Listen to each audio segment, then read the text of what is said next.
lihat anak muda lain tuh yang punya motor, punya mobil. Gua cuma ngangon kambing aja tiap hari. Keruyuk gue cekek lo. Ngapa lo? Bingung ngotot romannya? Kayak orang mati besok. Ngapa?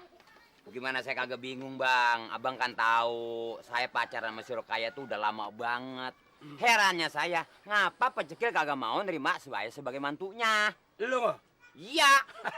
Ya pantas. Siapa yang mau anaknya mau dikawinin sama orang pengangguran? Yang orang nggak kerja. Sekalipun gue juga nggak ban gue kawinin. Biar demen banget juga. Kudunya saya ngapain? Lah kerja. Kerja dulu. Kalau seandainya saya kerja, kambing abang siapa yang ngurusin? Lah mengapa lu jadi bingung masalah kambing? Lalu bawa kerja. Takkan ngapa? Buset. Kerja bawa kambing. Mengapa? Oh, gak lo? Malu, Bang. Tapi punya malu melo. Mau gua kebo. Buluk. Emang lu udah serius banget sama kawin sama anak Pecekil? Ya, ilah Bang pakai ditanya amat dia serius, Bang. Udah kagak nyesel bakalnya? Agak. Jangan bingung, gue saudara lo. Terus? Lu malu, gue juga tentu malu dong. Ya. Kan itu ada kambing. Terima kasih, Bang, atas jasa abang sama saya. Jangan nyium, mulut lu bau. Maksudnya kambing ini dijual buat duit? Gue bilangin lu itu kambing.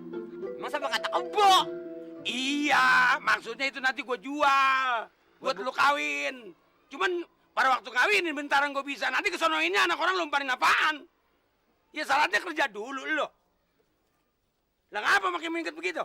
Yang nanti aja, Bang. Nggak usah dibikinin sekarang. Yang nanti gue boleh dipikirin. Jangan akhirnya nanti pas punya bini masih numpang juga sama gue lo. Empo lo juga tuh. Depu yang gue apalagi segala bini lo. Tapi abang serius kan bener-bener belain saya, Bang? Bener. Nah, begitu. Kita abang saudara saya.